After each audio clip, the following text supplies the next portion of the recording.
selamat pagi anak-anak. Pada pagi hari ini Mama akan menyampaikan materi pembelajaran IPA pada 5G halaman 109 tentang faktor-faktor yang mempengaruhi kesehatan peredaran darah. Kesehatan peredaran darah dapat terganggu oleh faktor internal dan eksternal. Contoh pengaruh dari faktor internal sebagai berikut ada faktor bawaan, yaitu penurunan sifat-sifat atau ciri-ciri tertentu yang ada pada orang tua atau dari keturunan kerabat terdekat pada anak-anaknya. 2. Faktor usia, sehingga banyak terjadi penurunan fungsi pada organ peredaran darah. 3. Jenis kelamin, seperti pada sebagian besar penyandang hemofilia adalah laki-laki, karena perempuan hanya bersifat sebagai pembawa gen hemofilia. Perempuan membawa gen hemofilia dari ayahnya, kemudian perempuan tersebut menurunkan hemofilia kepada anak laki-lakinya. Kemudian, contoh pengaruh dari faktor eksternal. Yang pertama, gizi atau asupan nutrisi makanan. 2. Infeksi yang terjadi akibat bibit penyakit. 3. Sanitasi lingkungan. Lingkungan yang tercemar dan tidak terjaga kebersihannya dapat menjadi sarang penyakit. 4.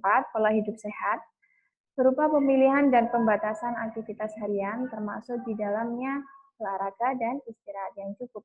5. Konsumsi rokok dan obat-obatan terlarang yang mengandung racun dan bersifat adiktif. 6. Kondisi sosial ekonomi yang mempengaruhi kemampuan dan pola pemenuhan kebutuhan hidup yang layak.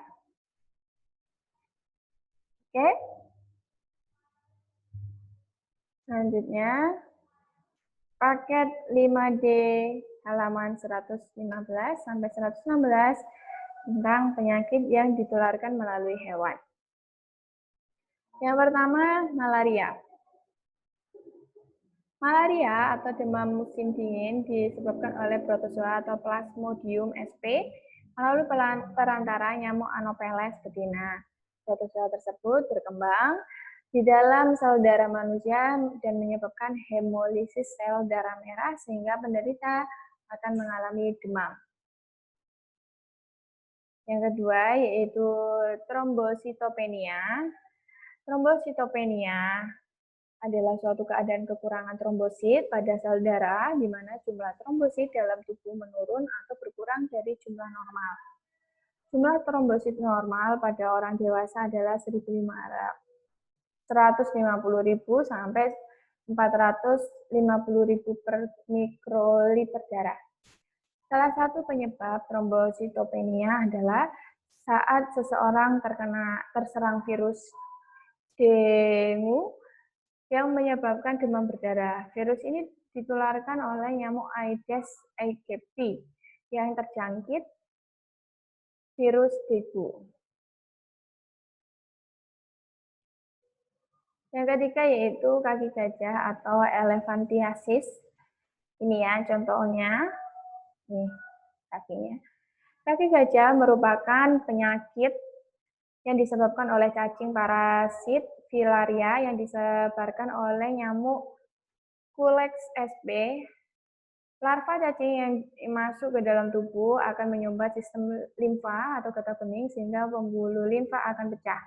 Cairan limfa mengisi bagian tubuh bawah sehingga menyebabkan kaki membengkak seperti kaki gajah. Penyakit kaki gajah bersifat menahun atau kronis.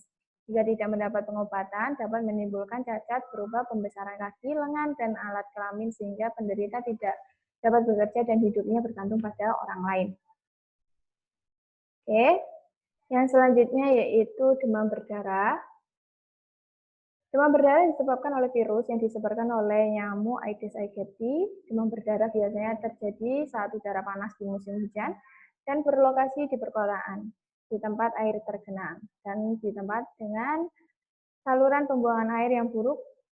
Pertama kali seseorang terkena demam berdarah biasanya akan sembuh dengan istirahat dan minum banyak air.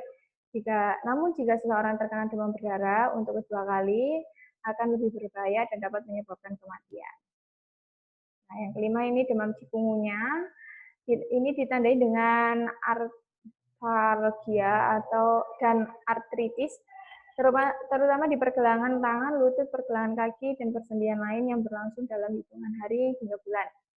Penyakit demam chikungunya juga dikenal dengan nama lumpuh layu. Demam chikungunya disebabkan oleh virus chikungunya yang ditularkan nyamuk Aedes aegypti dan Aedes albopictus. Virus ini terus menimbulkan epidemi di wilayah Asia dan Afrika. Yang keenam yaitu penyakit Zika. Ini disebabkan oleh virus yang ditularkan melalui gigitan nyamuk jenis Aedes aegypti. Nyamuk ini lebih aktif di siang hari, tetapi juga menggigit di malam hari. Untuk saat ini belum ada vaksin atau obat untuk menangani penyakit Zika. Gejala awal dari penyakit Zika adalah demam tinggi, nyeri sendi, dan mata merah.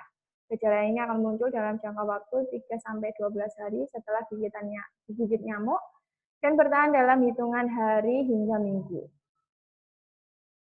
Oke, yang selanjutnya adalah paket 5D halaman 137 sampai 138, kegiatan yang dapat dilakukan untuk menjaga kesehatan darah. Ya, kita bisa selalu memperhatikan asupan nutrisi bagi tubuh meliputi buah-buahan, sayuran, dan kacang-kacangan, menghindari makanan yang terlalu banyak mengandung garam dan gula, melakukan olahraga secara teratur, menghindari konsumsi alkohol, menjauhi rokok, membatasi asupan lemak.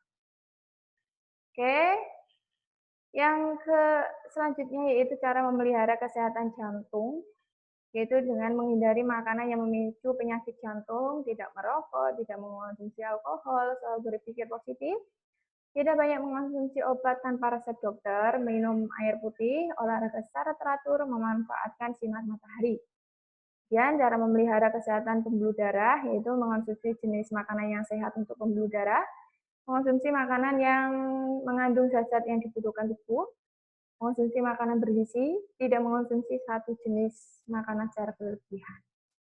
Oke, tugas kalian sekarang mengerjakan DT6L2 di buku tulis kita. Oke, itu saja yang bisa Mem bahas pada Mem sampaikan materi pada hari ini. Sekian dari Mem, terima kasih.